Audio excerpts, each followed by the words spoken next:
warahmatullahi wabarakatuh. Salam sejahtera. Saya Nur Kalisha Rana binti Khairul Amri, wartawan My Seraya TV Sekolah Kebangsaan Seraya.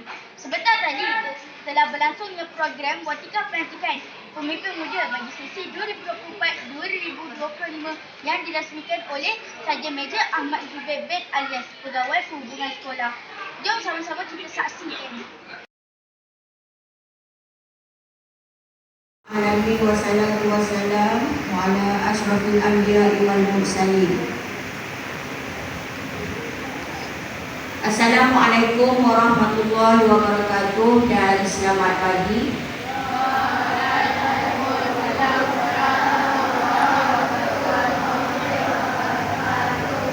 Yang berusaha Saja Meja Ahmad Zubair bin alias Pegawai Perhubungan Sekolah daripada Balai Polis Simpang Punai, Puan Fatimah binti Harun, penolong kanan pentadbiran. Puan Fatimah binti Harun, penolong kanan pentadbiran. Puan Nur Hayati binti Ismail, penolong kanan Hakim Murid.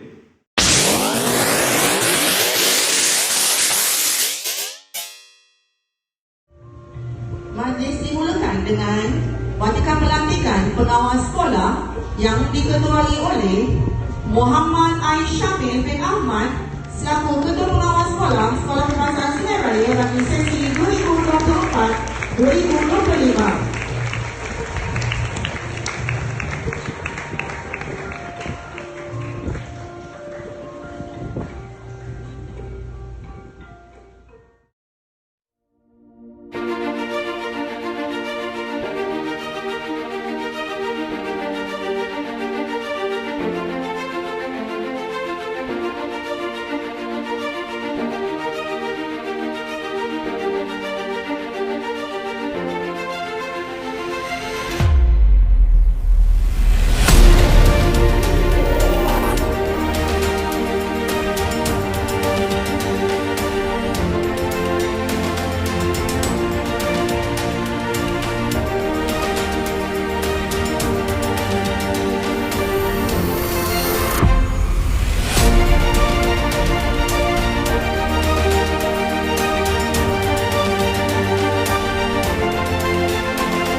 Deputi Rakan Sebaya,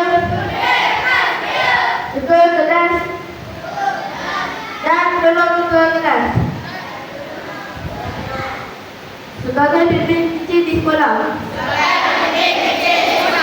berikrar akan membantu guru dan pihak sekolah demi meningkatkan mutu disiplin di SDN Seraya. Kami juga akan melaksanakan tanggungjawab yang diberikan dengan cekap, amanah dan tegas. Kami akan berusaha tingkatkan kualiti diri dan berbagi masa serta mematuhi peraturan sekolah.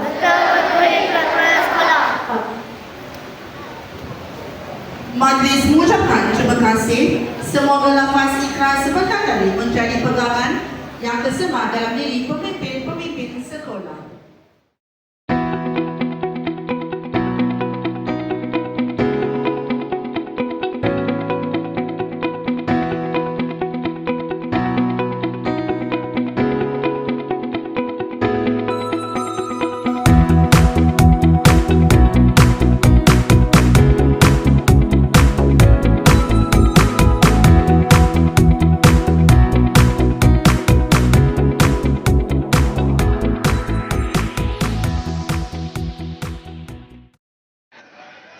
Terima kasih diucapkan kepada barisan pentadbir, guru-guru dan rakan-rakan. Semoga dengan perhatian ini dapat membantu pihak sekolah dalam menjalankan tugas-tugas dan sebagai platform untuk menjadikan seorang pemimpin pada masa yang akan datang.